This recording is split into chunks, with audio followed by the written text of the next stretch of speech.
मित्रों नमस्कार। अपने बीच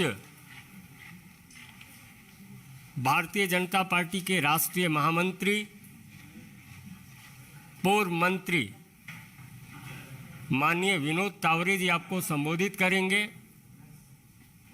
बगल में पार्टी के राष्ट्रीय प्रवक्ता श्री प्रेम शुक्ला जी हैं और पार्टी के वरिष्ठ नेता मनिंदरजीत सिंह सिरसा जी हैं।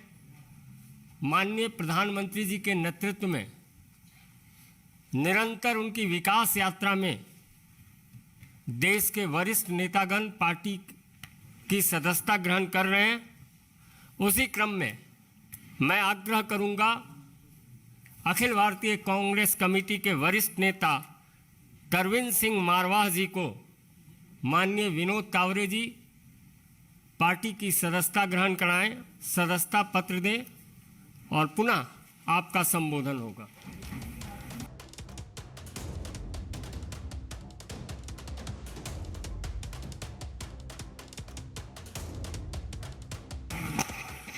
मेरा विनम्र निवेदन है माननीय विनोद तावरे जी से कि आपको संबोधित करें। नमस्कार। पार्टी कार्यालय से मैसेज जाने पर मुझे एक तो अच्छा लगा कि आप लोग मुझे हरियाणा का ज़्यादा मानते हैं। काफ़ी चर्चा हरियाणा को लेके आपने की, मतलब मैं हरियाणा के नाते रजिस्टर तो हो गया हूँ, इसका अपने आप में एक आनंद पक्का ले रहा हूँ।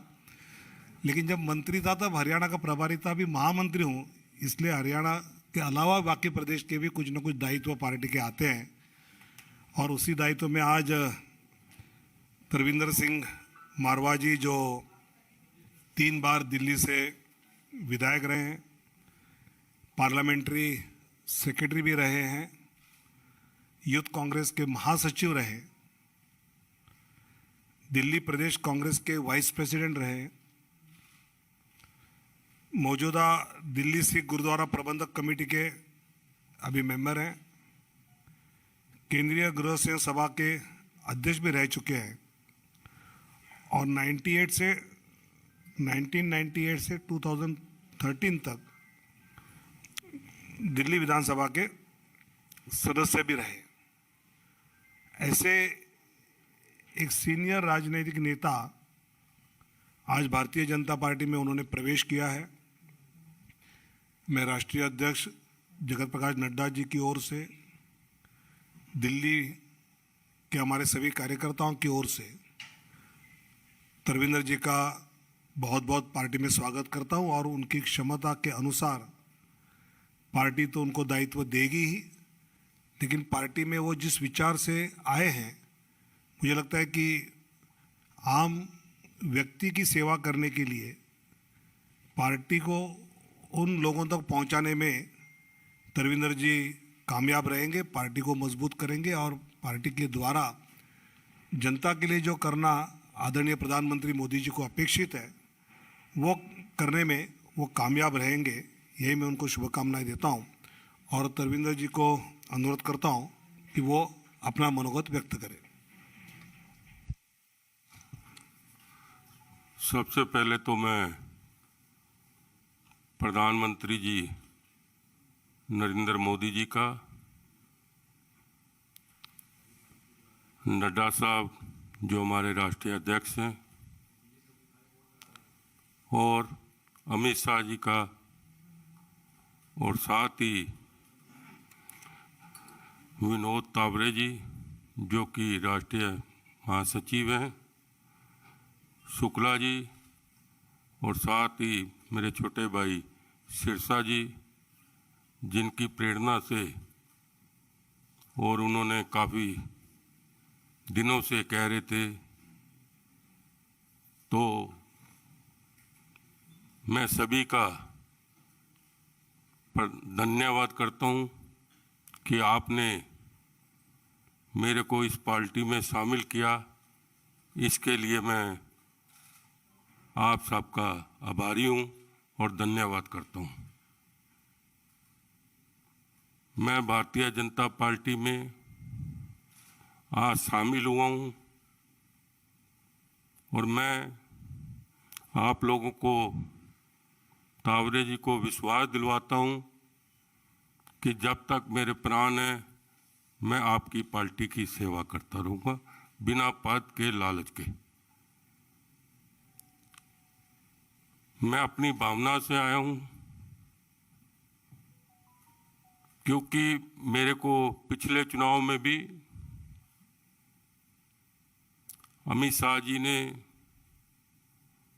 कहा कि आप भारतीय जनता पार्टी से एमएलए लड़ लो, लेकिन उस पार्टी की निष्ठा दिखाते हुए मैंने हामी नहीं भरी।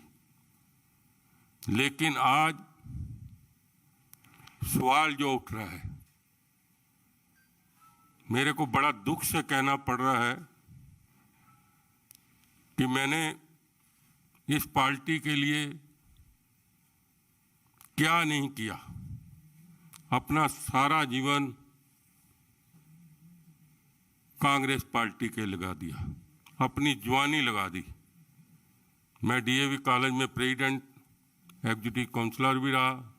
एनएसयूआई में भी मैं ऑल इंडिया में 1977 में ज्वाइंट सेक्रेटरी भी रहा। लेकिन इस पार्टी में बड़ा दुख होके मेरे को कांग्रेस पार्टी छोड़नी पड़ रही है, क्योंकि इस पार्टी में आज कदर नहीं है। इस पार्टी में तो मैं हैरान हो जाता हूं, ऐसे ऐसे लोग शामिल कर दिए हैं जो चपरासी के लायक भी नहीं थे। अभी एक प्रवक्ता बनाया है, आप लोग उसको जानते ही होंगे, जिसको इंचार्ज बना दिया। बड़ी हैरानगी की बात है, खेड़ा है उसका नाम। वो क्या होता था, मुख्यमंत्री का पीए होता था शीला दीक्षित का। उसकी पार्टी की क्या कुर्बानी है मेरे को तो समझ नहीं आ रही। कई ऐसे जनरल सेक्रेटरी बन गए हैं जिनकी पार्टी में कोई बात ही नहीं है, कोई चीज ही नहीं है, कोई लोग पहचानते ही नहीं है। अभी मैं 1 साल पहले 9 महीने होंगे ऑल इंडिया कांग्रेस कमेटी गया। वहां पर क्या देखा, आप हैरान हो जाओगे। एक जनरल सेक्रेटरी के कमरे में गया, वो 4-6 लोगों को बैठा के खुद सिगरेट पी रहा है, खुद सिगरेट पी रहा है। कितनी, मैं नाम नहीं लूंगा। बहुत बड़ी हैरानगी हुई कि जहां पर दफ्तर में पूजा होती है वहां पर सिगरेट पी रहे। अभी क्या हुआ, अब तो वहां बंटवारा चल रहा है। अब बंटवारा कैसे चल रहा है, अभी राज्यसभा आपने देखा, 2 कोटे, एक जयराम, कोई पार्टी में कुर्बानी नहीं। एक जो मिनोरिटी सेल का नाम मेरे ध्यान से उतर रहा है यूपी से, उसको राज्यसभा कहां भेज रहे हैं, महाराष्ट्र। वो किसका आदमी है, प्रियंका गांधी का। दूसरा मुकलवासनी किसका है, सोनिया गांधी का। 2 जो और चुने गए हैं वो राहुल गांधी के। एक कौन है, हरियाणा से सुरजेवाला। मतलब जो लोग चुनाव हार हार के उनको पार्टी में इतना तवज्जो दे रहा है, उस पार्टी का क्या फायदा जहां बट रही है। वहां जो वर्कर, मैं तो G23 वालों को भी कहूंगा कि इस पार्टी में आपको कुछ नहीं मिलना। अब चाहे वो गुलाम नबी आजाद हो, चाहे सुशील कुमार शिंदे हो, इन्होंने ना किसी को दूसरे को अध्यक्ष बनने देना है। ये भी लिख लो आज। जैसे पहले जितेंद्र प्रसाद जी खड़े हुए थे, सचिन पायलट खड़े, राजेश पायलट जी, क्या हुआ, अब पीसीसी प्रेसिडेंट सारे के सारे राहुल गांधी अपने बना रहा है। ना कोई बायोडेटा देख रहा है कि किसकी पार्टी का कुर्बानी है, कुछ नहीं देखा जा रहा। आज क्या देखा जा रहा है कि उसके जो सेक्रेटरी हैं वो किसका नाम ले रहे हैं। जिस पार्टी में कुर्बानियां जिन्होंने दी, जिन्होंने गुलाम नबी आजाद जी ने आगरा में 40 की 40 सीटें लेके आए, उन्होंने इतनी मेहनत की। सुशील कुमार शिंदे जी ने कितनी मेहनत की, लेकिन आज उनको नजरअंदाज किया जा रहा है। पीछे सुशील कुमार शिंदे जी ने कहा भी था कि हमसे कोई पूछा नहीं जा रहा आज की डेट में। तो उस पार्टी में क्या करना, रोना आ रहा है इस पार्टी का। मैं तो दोबारा G20 तो कहूंगा कि आप लोग चुपचाप भारतीय जनता पार्टी में शामिल हो जाओ और आपको सम्मान मिलेगा, ये मैं कहना चाहता हूं। और आज जो हमारे नरेंद्र मोदी जी जो वो कमाल कर रहे हैं, जब से देश आजाद हुआ है आज तक आपने ऐसा प्रधानमंत्री जी नहीं देखा जिन्होंने आज तक एक छुट्टी नहीं की। परसों एक महिला को वहां पर गए 90 साल के, उनके पैर छुए। कितनी बड़ी बात है, एक प्रधानमंत्री आशीर्वाद ले रहा है और छोटी सी छोटी बात का ध्यान रख रहे हैं। और विकास की तो आप रफ्तार ही बन गई। आप देखो यूपी में कितना विकास, हरियाणा में कितना विकास। मुझे तो जाने का मौका मिलता है, क्यों उत्तराखंड में दोबारा आ गए, कहां गए वो सारे सर्वे। मैंने पहले दिन ही कह दिया था। आपको वहां की भी एक कहावत सुना देता हूं। हम वहां पर उत्तराखंड में तराई में, पिछले बार भी मैं इंचार्ज था, इस बार भी मैं वहीं पर था, देहरादून तराई के एरिया में। हमारा राजा आता है, हेलीकॉप्टर उतरता है, कम से कम नहीं तो वहां ex minister, member parliament, MLA सब वहां लाइन लगाकर खड़े हैं। 2-2 घंटे हो गए। जब उतरता है तो आप मानोगे 4 मिनट में स्टेज पे पहुंच जाता है। फिर वहां का क्या तमाशा होता है, चिट दी जाती है कि आप 5 मिनट बोलोगे, आप 3 मिनट बोलोगे, आप 2 मिनट बोलोगे। PCC प्रेसिडेंट बोल रहा है उसको रास्ते में ही जाके कि जल्दी करो, राजा साहब ने जाना है। अब मैं दूसरी कहावत आपको सुना देता हूं। ये मैं बातें बिल्कुल सच्ची, मैं कभी झूठ भी नहीं बोलता। मैं इस पार्टी में भी जब शामिल हूं तो मैं कोई लालच के नहीं है। मेरे को हैरानगी है कि मेरे जैसा आदमी जिसने राहुल गांधी की रैली 10,000 आदमियों की कराई इलेक्शन में 2 दिन में जंगपुरा के क्षेत्र में, मैं 1.5 साल से टाइम मांग रहा हूं। और जो हमारी महारानी है उसका तो और ही कमाल है। वो कैप्टन पे तो आरोप लगा रही है कि आप निकले नहीं। अरे आप कौन सा 3 साल से निकले हो? मैं पूछना चाहता हूं, आप भी एक वर्कर से मिले हो? एक वर्कर से नहीं मिले। 3 साल हो गए हैं। मांगो टाइम, तबीयत खराब है या इसका नाम क्या मना कर दिया जाता है। अरे वो पार्टी क्या है। मैं तो अमित शाह जी का धन्यवाद करता हूं। मैंने परसों सुबह फोन किया, लिखवाया कि मैं आपसे मिलना चाहता हूं। उन्होंने सिरसा जी को कहा कि तरविंदर मारवा जी को लेके आओ। और कल रात आप मानोगे जैसे परिवार के सदस्य से, मैं तो नया नया जुड़ा हूं, ऐसे आधा घंटा बैठ के बातचीत करते रहे। वो भी कांग्रेस थी कि सुबह दरबार लगते थे, आज वो कांग्रेस है किसी का पता ही नहीं है क्या करने वाले हो। शाम को पता लगता है 4 सेक्रेटरी बना दिए, उससे अगले दिन पता लगता है जनरल सेक्रेटरी बना दिए।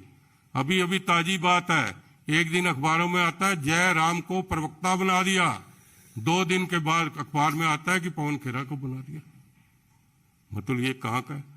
अब मैं एक और बात आपको बड़ी बताना चाहता हूं। पीछे गर्मियों में, पिछले साल की बात बता रहा हूं आपको, आप भी शायद वहां पर होंगे या कुछ प्रेस वाले होंगे कि नहीं। मतलब उस दिन गर्मी इतनी थी कि 46 या 47 डिग्री था पारा। मेरे को अध्यक्ष का फोन आया, चौधरी का, ये उस टाइम अध्यक्ष ताजा ताजा बना था। मेरे को फोन आता है, मरवा साहब आप आ जाओ, राजा साहब और प्रियंका गांधी जी यूपी में जा रहे हैं, वहां कोई कांड हो गया था। 10 बजे का टाइम है। हम चले गए 50-100 लेके, क्योंकि कुछ क्षेत्र मेरा भी पड़ता था। तो मैंने कहा चलो हम चले गए। आप मानोगे बिना पानी के 4 घंटे हो गए हम लगातार वहां पर, कम से कम नहीं 1000 कार्यकर्ता था, और वहां ना कोई पानी की व्यवस्था थी, कुछ नहीं था, और गर्मी 46 डिग्री थी। ये पिछले साल की बात बता रहा हूं। वो ये जो पुल है, जो नया जो निकलता है, ये DND वाला पुल, जो यहां से जाना था, बड़ी हैरानगी हुई उस दिन। तो मेरे को रोना आ गया कि किस पार्टी में हम। गाड़ियां आई 8-10, हॉर्न मारती आई, राजा साहब फोन पे लगा हुआ है, वर्कर चिल्ला रहे हैं, और पुलिस वाले मतलब की सायरन मार के गाड़ियां निकल गई। किसी को ये नहीं कहा कि बाय बाय कर दूं, फोन पे लगे रहे। अरे मैंने कहा हम 4 घंटे हो गए, हमारे जैसे पागल आदमी यहाँ पर खड़े हैं, और बड़ी हैरानगी की बात है, कोई ये छोटी मोटी बात नहीं है। मैं कह रहा हूं मेरे को इतने चक्कर आ गए, फिर मैं एयर कंडीशन गाड़ी में जाके बैठा तो अपनी मतलब की, हम मानोगे ऐसा राजा, मतलब किसी का पता ही नहीं। अरे एक बार शीशा खोल के बाय बाय तो कर दे, उसमें तो पैसे नहीं लगते हैं? आप लोगों के साथ होता है कि नहीं कभी? चलो ठीक। तो फिर आप बताओ कि इसका क्या कहना है। मैं एक बार फिर आप प्रेस वालों का भी धन्यवाद करता हूं, खासकर प्रधानमंत्री नरेंद्र मोदी जी का धन्यवाद करता हूं कि आपने मेरे को पार्टी में शामिल किया। नड्डा साहब राष्ट्रीय अध्यक्ष जी का धन्यवाद करता हूं, और साथ में ही अमित शाह जी का धन्यवाद करता हूं, जिन्होंने कल रात को हमें टाइम दिया। सिखों की कुछ बातें भी थी, जो समस्या थी उस पर भी चर्चा हुई, और साथ में मैं आज तावरे जी को एक बार फिर विश्वास दिलवाता हूं कि आपकी पार्टी के लिए खून भी देना पड़ेगा अपना, और जान भी देनी पड़ेगी। मैं आपकी पार्टी के लिए हमेशा तैयार रहूंगा, तत्पर रहूंगा, ये मैं बताना चाहता हूं। और हमने नरेंद्र मोदी जी का और अमित शाह जी का और नड्डा जी का और पूरी भारतीय जनता पार्टी का, और खासकर मैं सिरसा जी जो मेरे छोटे भाई हैं, इनका धन्यवाद करता हूं कि इन्होंने प्रेरणा देके अमित शाह जी से मिलवाया, और मैं आज भारतीय जनता पार्टी का सदस्य बना हूं। और मैं बीच बीच में आपको सारी कहावत सुनाता रहूंगा, अभी समय की कमी है तो फिर मत कहना। जय हिंद, जय भारत माता की। अब बड़ी कॉपी होगी। खड़ा हो जाइए। खड़े हो जाइए। हाँ जी, दे दिया वापस। आपसे थैंक यू। बहुत बहुत धन्यवाद भाई।